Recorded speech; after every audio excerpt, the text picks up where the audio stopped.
Bien le bonsoir, bienvenue. On est dimanche et qui dit dimanche dit thread d'horreur sur ma chaîne YouTube exactement.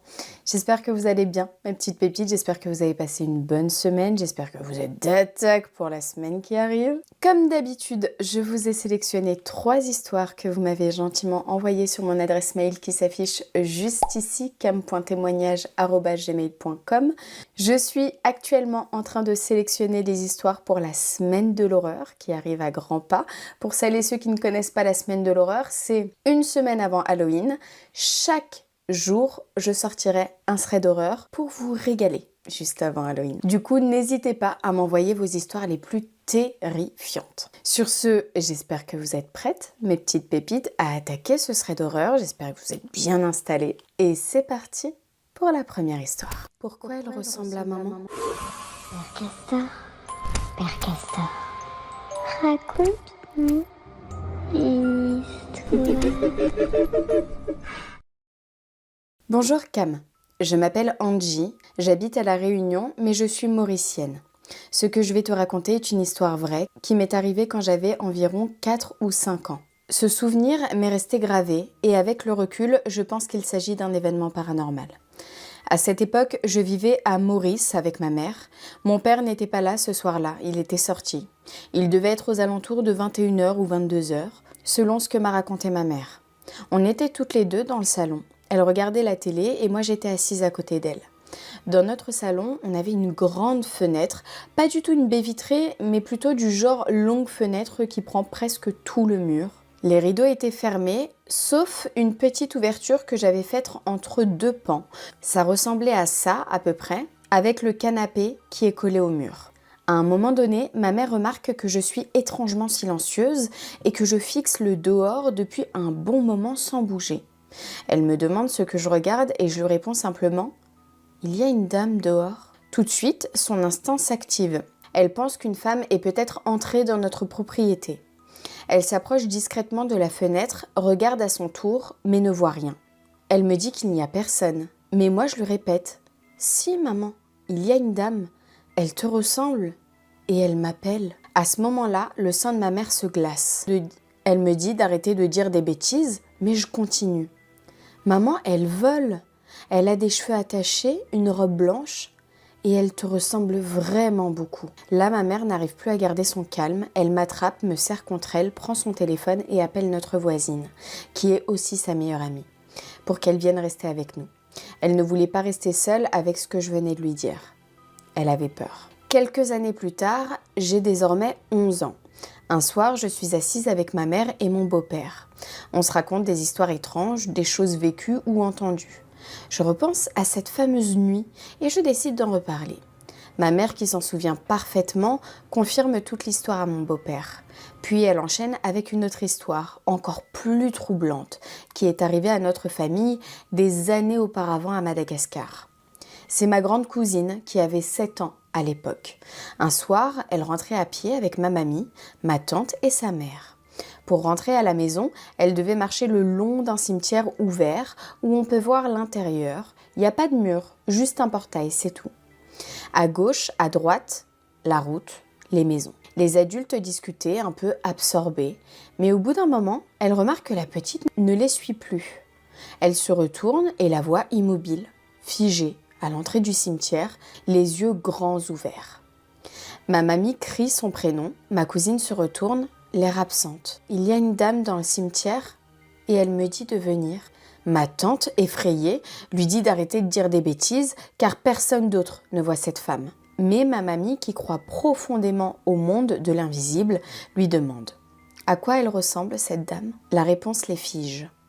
Elle vole, elle a une robe blanche et des cheveux attachés en chignon et elle ressemble beaucoup à Tati. Tati, c'est ma tante qui était avec eux en question. Ma mère et ses sœurs se ressemblent énormément. Là, ma mamie crie sévèrement « Viens ici tout de suite !» Heureusement, ma cousine le rejoint, mais contrairement à moi, la dame l'a suivie. Pendant plusieurs jours, ma cousine continuait à la voir. Elle la décrivait encore et encore, cette même femme en robe blanche, les traits familiers, flottant dans les airs, qui lui disait de la suivre. Ma famille a dû faire appel à une voyante pour détacher cette entité de ma cousine et ça a marché. À la fin de l'histoire, ma maman nous montre la photo de sa sœur. Premier truc que je dis, waouh, elle te ressemble beaucoup, on dirait toi. Puis elle dit, c'est ma grande sœur. Elle a malheureusement mis fin à ses jours et on lui avait fait des tresses qu'on avait attachées en chignon et on l'avait aussi habillée d'une robe blanche. Donc la femme que j'ai vue, que ma cousine a vue, c'était la grande sœur de ma mère. Mais je me demande, ce n'est arrivé que à moi et à cette cousine. Est-ce que c'était vraiment ma tante décédée, Allah yarhamha, ou un djinn qui a pris son apparence? Merci à toi, ma pépite, pour cette histoire. Alors, écoute, apparemment, tu es musulmane, parce que tu as dit Allah yarhamha. Et donc, du coup, nous, les musulmans, ne croient pas aux esprits des défunts. Pour nous, les défunts sont dans le barzakh. Je pense que ça se prononce comme ça. En tout cas, c'est le monde parallèle où on est dans ce monde-là en attendant le jour du jugement. On ne peut pas, pour nous, les musulmans, communiquer avec les défunts. Donc, pour moi, c'est un djinn qui est trompeur, qui a pris l'apparence de la sœur de ta maman. Et ce qui est dingue, c'est que tu n'étais pas au courant que ta maman avait une sœur, du coup, qui a mis fin à ses jours, paix à son âme. Et en fait, c'est très, d'un côté, violent, cette histoire, parce que petite, du coup, vous avez été attirée par cette chose, et encore pire, cette chose vous a appelé à venir la voir. Et ça aurait pu vous mettre en danger. Elle aurait pu vous faire des choses comme vous posséder. Parce qu'en fait, les enfants sont tellement purs, ils dégagent une aura tellement pure. Et ils peuvent aussi voir des choses que nous, adultes, nous ne voyons pas. Donc, cette chose vous a attiré, vous a appelé, toi et ta cousine. Je pense que c'est pas pour rien.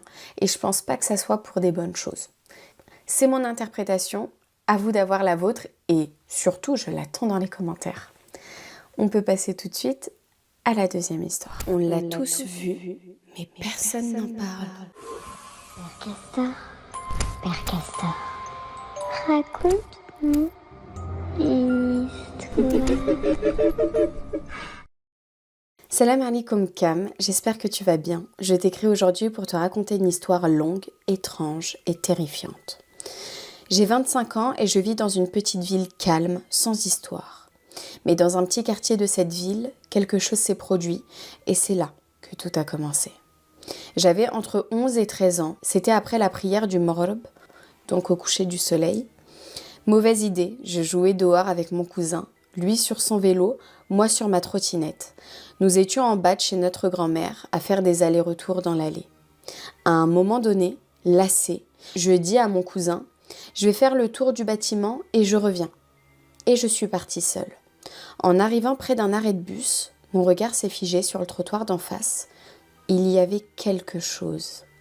Si je devais te la décrire, elle ressemblait à la femme du film dans The Ring. Sauf qu'on ne voyait ni sa tête, ni ses pieds. Seulement une silhouette féminine, aux cheveux longs et noirs, vêtue d'une robe blanche. Curieuse, je me suis approchée lentement. Je voulais être sûre de ce que je voyais, même si au fond de moi, j'étais déjà convaincue. Plus je m'avançais, plus mon cœur battait. Et là, je l'ai clairement vue. Elle, cette chose. La peur m'a glacée. J'ai lâché ma trottinette, me suis retournée pour la reprendre et j'ai couru à toute vitesse chez ma grand-mère, en criant à mon cousin « Vite, monte, monte !» Il n'a pas compris, mais il m'a suivi. Je n'ai rien raconté à personne pendant 1 an, j'ai gardé ça pour moi, jusqu'à l'été suivant. Mon cousin et ses copains jouaient près du stade de foot à côté de la mosquée. L'imam nous avait toujours prévenus de ne pas rester là après le Maghrib. Il y a un djinn qui rôde par ici. On pensait qu'il disait ça juste pour nous faire peur, mais il avait raison. Ce soir-là, ils l'ont vu. Atterrés, ils se sont enfuis. Mon cousin est arrivé en pleurs chez ma grand-mère. Il n'arrivait même pas à parler. Je l'ai calmé et je lui ai demandé « Mais qu'est-ce qui s'est passé, Cam ?» Il m'a décrit exactement ce que j'avais vu l'année précédente. Je l'ai cru immédiatement, bien évidemment. J'ai essayé de le rassurer, puis, un peu plus tard, j'y suis arrivée au moment où mes oncles rentraient de la mosquée. Ils parlaient à voix basse, croyant que nous, les enfants, nous ne les entendions pas. Mais j'ai compris. Ils décrivaient la même silhouette. Ils ajoutaient même qu'elle bougeait quand on s'approchait, disparaissait dans le sol et réapparaissait à un autre endroit. Aujourd'hui, j'ai 25 ans et j'en suis encore traumatisée. Encore plus en sachant que plusieurs personnes l'ont vue. Dernière chose, j'en ai parlé à une copine. Elle m'a confié que quelques années auparavant, elle et sa sœur l'avaient vue, elle aussi, toujours après le Maghreb. La question est, que fait ce djinn ou cette chose ici ? En fait, c'est vrai que enfant, quand les adultes nous disaient des choses, on se disait ouais, ils nous disent ça pour nous faire peur. Mais des fois, c'est la stricte vérité. Et là, en fait, l'imam, quand il vous a dit ça, c'était pas pour vous faire peur, c'était clairement pour vous prévenir de ne pas rester là. Je vous l'ai déjà dit dans un thread, mais je vous le redis ici au cas où vous ne l'avez pas vu. Ma mère, depuis petite, nous a toujours dit qu'à partir du moment où le soleil commence à se coucher et il commence à faire nuit, les enfants rentrent directement à la maison. Et en fait, elle nous le répète, mais depuis tellement petite, qu'elle nous dit, après le Maghreb, jamais vous faites sortir vos enfants. Et encore plus depuis que je suis devenue maman. Elle insiste. Dès qu'elle voit que le soleil se couche, les enfants directement rentrent à la maison. Et je lui dis, mais maman, pourquoi? Ça va, ils sont dans le jardin, ils sont en sécurité, il y a les lumières qui s'allument. Non, jamais, elle m'a dit, tu laisses les enfants, fil Maghreb, tu les rentres tout le temps. Et en fait, c'est un truc, je pense, qui lui a été inculqué par les grands-mères, des grands-mères, de sa maman, la mère de sa maman. Et c'est pas pour rien. Moi, je vous le dis, quand il y a les grands-mères, des mamans et tout qui disent ça, je les écoute. Parce que je sais qu'elles disent pas ça pour rien. Je ne vais pas, risquer quoi que ce soit. Et là, ce djinn vient que après le Maghreb. Et c'est pas pour rien. Alors, pourquoi c'est là ? Alors, franchement, c'est rare que beaucoup de personnes observent un djinn, la même chose, tout le temps. Ça m'intéresserait que tu me dises c'est où, parce que, déjà pour voir s'il y a d'autres témoignages, mais surtout pour voir de nos propres yeux, peut-être le filmer, ça serait incroyable. Parce que tu me dis qu'il est tout le temps là, il y a beaucoup de personnes qui le voient, il y a même tes oncles qui l'ont vu. Donc il y a un truc, il s'est passé quelque chose à cet endroit-là. Et pas loin d'une mosquée, c'est peut-être pas un hasard. Sur ce, mes pépites, je vous propose qu'on passe tout de suite à la 3e et dernière histoire. La sorcellerie générationnelle. Père Castor, raconte-nous une histoire. Coucou Cam, je t'écris aujourd'hui pour enfin partager mon histoire avec toi. Je te suis depuis le tout début et j'adore ton travail. Merci infiniment. Je vais te raconter un héritage dont je ne suis pas vraiment fière. Tout commence bien avant ma naissance. Du côté maternel de ma mère, la sorcellerie a malheureusement pris racine. Depuis toujours, elle me parlait de son arrière-grand-mère, une belle femme aux longs cheveux noirs et aux yeux clairs. Elle l'a présentée comme une sorcière, mais jamais de façon négative, plutôt comme un fait de famille. Le fils de cette arrière-grand-mère, parrain de ma grand-mère, pratiquait lui aussi de la sorcellerie. D'après les témoignages, c'était un homme très gentil, mais ses pratiques, elles, l'étaient moins. Les récits se transmettaient de génération en génération. Ma grand-mère avait raconté à ma mère que lors de son mariage, il n'avait même pas pu rentrer dans l'église. Il se sentait étouffé, comme une pression à la gorge, et avait dû attendre dehors. Plus tard, il avait été retrouvé mort dans son appartement, dans des circonstances inexpliquées. Ma grand-mère avait récupéré quelques-uns de ses meubles, un détail anodin en apparence. La sorcellerie a donc été une sorte de fil rouge générationnel dans ma famille, et les histoires qui en découlent ne manquent pas. Quand ma mère était enfant, elle passait ses étés à Narbonne, dans le sud de la France, chez le frère de ma grand-mère. Elle m'a souvent raconté que le soir, alors qu'elle s'endormait sur le canapé du salon, elle entendait les adultes réunis dans la salle à manger appeler les morts. Pour elle, c'était presque banal. Elle n'en parlait jamais avec peur. Elle se souvenait aussi d'une nuit particulière avec sa cousine. Elles étaient couchées dans une chambre dont la fenêtre donnait sur une balançoire. Elles ont entendu le grincement du bois, comme si quelqu'un se balançait, sauf qu'il n'y avait ni vent, ni personne dehors. Voilà pour les souvenirs d'enfance de ma grand-mère, mais l'histoire s'assombrit avec les témoignages de son oncle, que j'ai moi-même entendus. En 2021, j'étais avec ma mère et ma sœur en route pour rendre visite à la famille dans cette fameuse maison. Nous y avions déjà dormi, mais plus jamais après certaines expériences troublantes. À 9 ans, j'avais entendu, en pleine nuit, des pas crisser sur le gravier, comme si quelqu'un rôdait dehors. J'ai 23 ans aujourd'hui et je m'en souviens comme si c'était hier. Dès lors, à chaque passage, nous avons préféré dormir à l'hôtel. Un soir, autour d'un dîner avec l'oncle de ma mère et sa femme, la conversation a dévié sur la famille. Et là, il nous a tout raconté. Pendant des années, il avait été en conflit avec une tante à cause d'un terrain. Cette tante, pratiquante de magie noire, avec l'aide de son fils, leur avait fait vivre un véritable enfer. Il nous a confié qu'à l'époque, en pleine journée, il retrouvait parfois des cœurs d'animaux transpercés de clous jetés par-dessus son portail. Dans le petit bassin, au fond de son jardin, il découvrait aussi régulièrement des dizaines d'aiguilles sorties de nulle part. Cela semblait être un cycle sans fin. Mais le pire a concerné sa fille aînée, âgée de seulement 4 ans à l'époque. Elle avait commencé à avoir des comportements inhabituels, agités, incontrôlables. Il disait qu'elle s'accrochait sauvagement au balai quand sa mère balayait. Finalement, il a décidé de l'emmener voir une femme spécialisée dans ce genre de phénomène. Je ne sais pas si on peut appeler ça une sorcière ou une médium, qui a confirmé que la petite était ensorcelée. Elle lui a donné de l'huile de protection à appliquer, ce qui a semblé aider. Malheureusement, les malheurs ne se sont pas arrêtés là. Peu de temps après, sa femme a perdu un bébé, un petit garçon. Pour eux, cela a toujours été la conséquence directe de la sorcellerie pratiquée par sa tante. En plus de tout cela, il recevait régulièrement des lettres de menaces. Pourtant, il n'a jamais riposté. Et un jour, sans prévenir, tout s'est arrêté. Les tensions se sont éteintes et il a choisi de lui pardonner, en dépit du mal subi.